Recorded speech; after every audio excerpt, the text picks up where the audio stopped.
Hunt 919, Truth to Sports. Ride with me.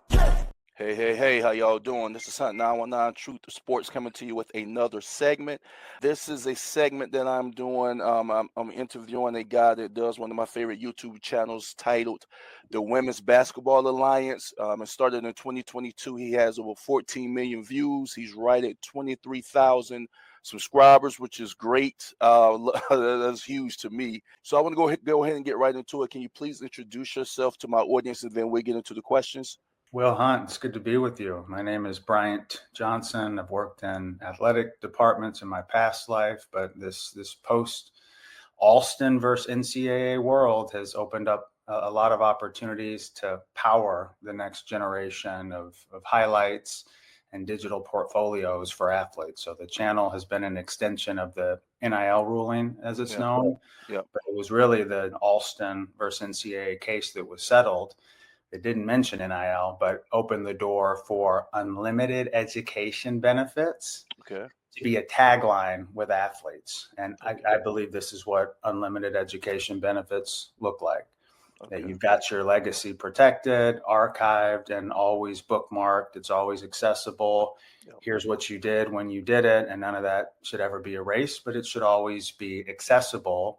If it helps you with a future job, a brand deal, anything, you've already done the work, and it should always be one click away. That's very well said. So let me ask you this. With all of the archiving that you do, have you ever had a player to reach out to you to use some of your footage for their benefit? All the time. And that's actually the intent of the channel. Players and coaches provided the initial access and created a coach's account and administrative account focused on player development. And that account is with their internal video footage that captures every clip of every game of all time. And within that system, I'm able to focus just on player development. Player spotlight videos that we've done that it's not just the field goals you made in a game. If it was 21, 12, 6, 3, and 2, well, we're going to squish that into 5 minutes. So the pregame starting lineup to the final horn and the team's win, that's part of the story that's squeezed out of those 5 minutes. So the storyboard is what allowed the access to become more than just individual videos. Right. Where we grew up and kind of grew out of that one singular phase to, well, let's lead this to a place where fans can now find new players, new teams, new interests. Right. We've protected the players and their development, but let's take it to a place where the game can grow along with their reputation. There isn't a central platform based on, here's how you can evaluate all of these players based on their career highlights and then make a decision. So the channel is that first step. For international scouts, it's been a big hit. I didn't know that. Yeah. So a lot of the things we've done is with international scouts who have stepped in and said, okay, you've made our job in Turkey and Greece and France a lot easier.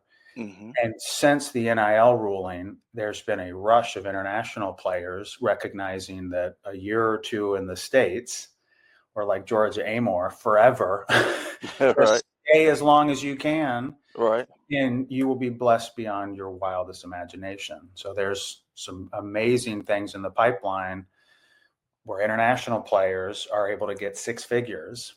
Right. But instead of some of the top European prospects trying to go play professional, they're going to go play college basketball. And that speaks to the larger NIL split we're seeing between men's basketball and women's basketball. Right. I'm not surprised, but to see it on a graph going into the year. Right. Out of the 100% of NIL revenue, the sponsorship money, men's basketball accounts for 10%. Right. With all, of course, being the lion's share. Women's basketball was at 11% going into the year. Nobody knows that. That's very good information. It's on your screen right now whenever you air this. Well, I know we don't have for our conversation, but Bing, the graph's going to pop up and you're going to see the Forbes article. But it's more than the Cavenders. It's more than what we think that equals. I'm watching the tax commercial and Clara Strack from Kentucky. Right. There's a men's player, but sorry, I don't even know his name. I see Sonia Citron in a commercial with Hannah Hidalgo and Olivia Munn. Yes. And I don't mean to get into your finances. That's not my business, but you can answer how you want to answer it. So how does that break down? Because you was telling me how the money goes to different places. How does that break down to your channel? What are you able to collect? Because you are serving a service to a lot of people like myself who Yeah. love women's basketball. You break it down, forget all the commercials to just the game. How you have to be rewarded in some way. What the channel is meant to do is get the players paid. The ad revenue is meant That's to very unselfish on your part, no, man. because we've got an education platform that we will be fine. We're going to be fine because the education platform says every athlete deserves an executive portfolio with these new resumes, with these new tools. So from what we have discovered, that's a lucrative and very powerful path. But to get there, you have to have something that says, this is the hub, this is the energy source. And from this hub, what if the players on the active roster split the ad revenue? The LSU Tennessee that has 150,000 views that made $7,000. What if that split 3,500 between Tennessee and LSU? So maybe only $250 per player. But at the end of the year, when those checks are sent out to each player, they would be thousands and thousands of dollars. And that's what the players are allowed to claim from highlights. This has been adjudicated. The NCAA has said players can use highlights for NIL. The players sign a license release to use their highlights, and they would be able to cash in. But it's part of, this is the future we just need to start talking about, because it opens the door, one, for us to have a larger education platform where education benefits are what NIL is driven by. But then all the other sports that actually have this type of accessibility to highlights, and fans that have said, this is how we want to consume digital. We don't have time to watch all the games. Right. Then you have a deeper aha where it's not about how we started. It's, well, how do we work together to drive this solution? So this is what NIL means to women's basketball. They know that their story is being crystallized and petrified in real time, and they can just collect the check, just focus on the game. Right. My name is Ifunanya Nwachukwu. Ifunanya Nwachukwu. Put the kicker hits the game-winning kick. The QR code should pop up on your screen to his Cash App. For an Aggie upset win, and it's good. He got it. It comes from a place where they have one moment and capture people when they want to show Molly Davis some love, when they want to show Monica Cesano some love. Caitlin brought a lot of attention, and she's still getting those players coverage, but that's how we can lift up all boats in this process, where the games are going to get better. And that's what I'm here for. I'm very selfish with my interest. I love basketball. I want to see the best basketball. It's going to get better. The players coming here, and all these small schools that have a plan and they've got an international pipeline we don't know about. And where did this come from? But I can't wait. Here, your highlights are taken care of, your career story is taken care of, and it's always archived and one click away. Okay. Everything you said is great, especially coming from an ex-player, because you're basically creating a resume for a person, a high-level resume. I know portfolio is the word, but it's a high-level resume that they can send around and get themselves noticed and get themselves jobs, okay? And I don't mean to sound this way, because I'm not a selfish person. You're definitely not a selfish person, but you are human, right? You do need finances to do what you do. So you haven't figured out a way to get a percentage of that, because you are putting out a lot of information for these players, which is going to come back to money and cash for them, right? But I view it, so the channels. You get what I'm saying? You get what I'm saying? What it leads to is the portfolios are $99. That's a good price, by the way. So they fill out like the college admission form. But the point is, the first page that we always have is the team page. So if you're leaving out the backup because you didn't make this affordable to them, and the backup is going to bloom down the road, then this is just another soccer remix. Costs $7,000 to play soccer in this country a year. Right. No wonder we lose. Yeah, that's one of the reasons. Now you keep saying we. Do you have a staff that you work with? No, but to make this I didn't happen, think I you have did. to have support from the coaches and players who are Okay. backing the vision. I don't have a boss. I'm never going to be anybody's boss. That's not what 2025 is about. I can't come in and say it's my team and here's our vision, because we are an extension of the team now. We're an extension of the players. You are. So right now, the point of this is they have given so much trust in me that I never knew was possible. Right. In the pre-2021 world, because you were only allowed to work with the team you worked for. The only way forward was to hook up the player with something that they deserve, which is a career highlight video, but to then make the games accessible for new fans that were ready for this kind of access to Angel Reese's highlights. Right. So that's the twofer that is just the timing of this moment, that women's basketball blew up right when there was this trust balloon that had been cast. Okay, you're very nice. You push the attention away from yourself. So are you telling me you're a one-man operation right now? Yeah, so I wake up. Typically, I do this before I start anything else. I do it 6 a.m. to 9 a.m. And then I go to work. And then you go to work for 9 hours, whatever. Yeah. Because this morning you dropped a and I wanted to thank you for this, by the way, because my daughter goes to Howard. Okay. And Oh, you nice. and you just dropped the video with the well, I had it written down because it came late because I was working. Yeah, the Norfolk game. No, yes, but you released that game today, and I was proud to see that you released the HBCU game. And of course, as soon as me and you finish, I'm going to watch that. The first few videos I made were based on what people were Googling for and YouTubing that wasn't out there. And that was the revelation.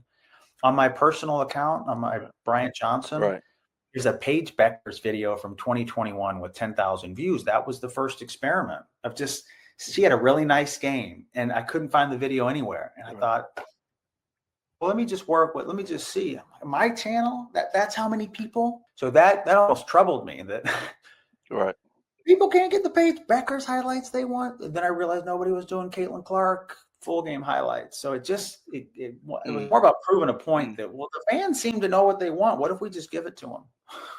But and that's a great way to put it. That's a great way to put it. And I'm going to ask you this question, and you may be too humble to answer it. But do you think that some of these schools, I don't want to use the word embarrassed, but it is what it is, for a lack of a better word. Do you think that they're embarrassed that you're providing a service that they actually have a whole team of people that do these type of things at their schools, but they're coming to you for your work? They're coming to you for your videos, for your slices and the things that you're doing. Do you think that plays a part in how some of them deal with you? For now, but it won't in the future when they realize this is to make their job easier. So there is a different way to engage in the alumni base, in your donor base, in your fan base. These are the hardest working people in college athletics. The videographer. Yeah, that's why I asked you that question. So we're trying to show that if you have all these athletes, but their bio page shows their stats. That's all they show. Some of them are blank now. Some of them are even blank now. Or they delete them when they enter the transfer portal. I didn't think about It erases a kid's history from the internet. That's how petty it is. So is that why a lot of those bios are blank now, because of the transferring? I want you to, anytime you see one, do me a favor, make note of it. Because that's part of why why all of this is being built, because these coaches are so lucky they don't have to address for their actions. They don't have to account for their actions. If people knew that when a player enters the transfer portal, that a coach calls the sports information director and says, delete that player from the roster, they'd be furious. They know you don't delete the records. You can't delete their stats. But if you Google the kid, then you get the 404 URL doesn't work page when you click on the roster name. So what does that look like for the international scout, for the person trying to invest in that player? And they're like, okay, you played where? Yeah, delete, liar. Because that's the first result. So that's the part with the athletic department. Let us breathe some life into the player's story so you can match that with donors, with opportunities. If you graduate and you wake up and feel like there's nothing that you've brought with you to that moment, Right. And you go online and feel like, okay, I know I spent 4 years playing here, but where is that story told? But as we've seen from the Rich Pauls of the world, if that's built in to your basketball brain or your athletic brain, you realize that the whole world is your oyster. Unfortunately, most people playing sports, you start, you're in it, and then you come up for air at some point. Yes, and you just released. Protecting you, you're That's just right. going to look down and go, what next? Yes, yes, and I'm gonna tell you how smart you are. I talk about some of that on my channel with some of my segments. One of my biggest segments was, Camardi McLean that played at Colorado with Coach Prime. One of Yes. the things I did that blew up for me was I talked about things from his point of view as an athlete, coming from where he's from, Florida, moving to Colorado, things he could be thinking, things that, most people don't think about, basically what an athlete could be, going through. Depression, he's not at home. Depression that he's playing with people just as good as him now. Depression of all the media attention that's talking negative about him. Even when they talked about the offensive line at Colorado, I talked about things from the Colorado offensive line point of view. We don't think about the players mentally, so that could be something me and you talk about at another time, because it's very important to me. So I do things like that because I care about players more than what they're doing on the field. It's things in between the practices, after the practices, the mental aspect of it, which is what you're talking about, and I appreciate that you care about them like that, because you're right. Once you become an athlete, when it's over, if you don't go to the pro level, you just released on your own.